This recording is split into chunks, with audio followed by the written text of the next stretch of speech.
Okay, folks, now what we're going to do is we're going to talk about the Pythagorean identities.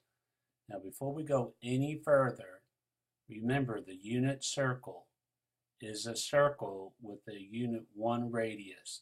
That 1 goes all the way around the circle. It forms a circle. All of these values here are 1, okay?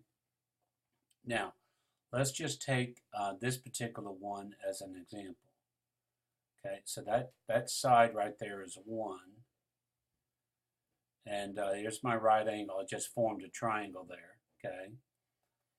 And now remember that this point x comma y is in general. And we're going to call that the y. And then this guy down here is the x.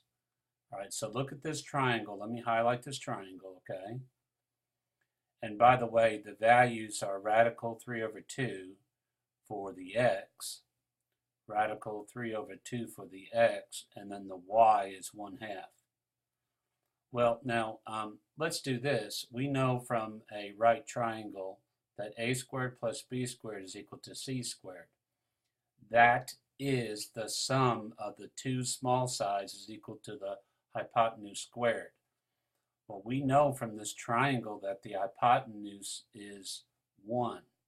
So let's see if this is true.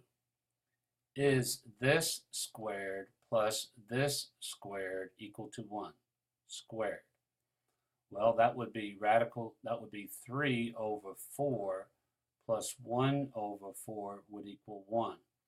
That's 4 over 4 is equal to 1. 1 is equal to 1. Yay. Okay. So what we're going to do is we're going to take, instead of the numbers, we're just going to take the general letters x and y, and we're going to use the Pythagorean identity. We're going to use this Pythagorean theorem to write the following. Okay, here we go. We know that x squared plus y squared would act to equal 1 squared, which is 1. But hold the phone, we said many times that the x is just the cosine of the angle and the y is just a sine of the angle.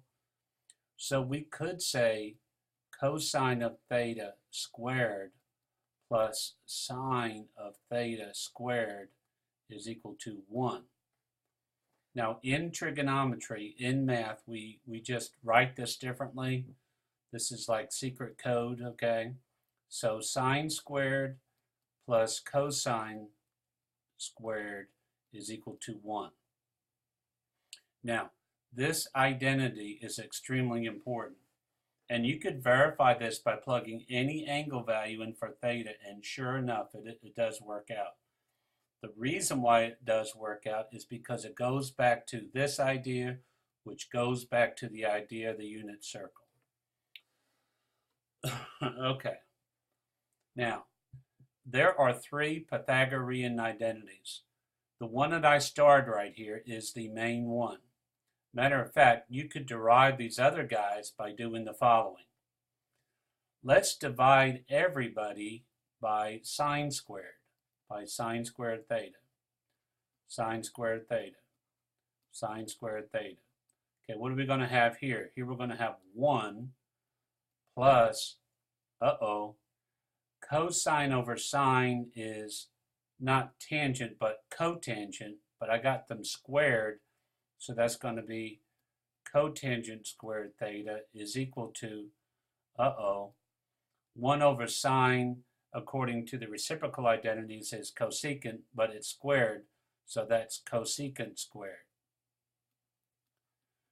Now, so again, this was our number 1 Pythagorean identity.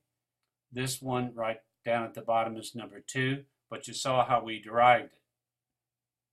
Okay, now what I'm going to do is I'm going to go back and I'm going to divide everybody not by sine, but by cosine squared. I'm treating these trig functions like they're algebraic expressions, like x and y.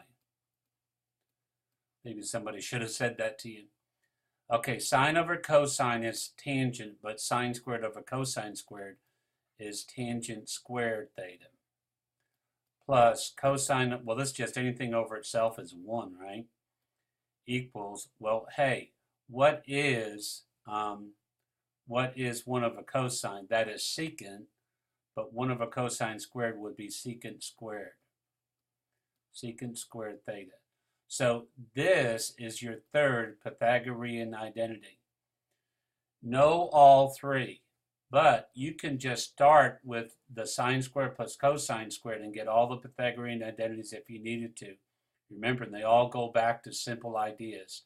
So please keep that in mind. I hope that that does help.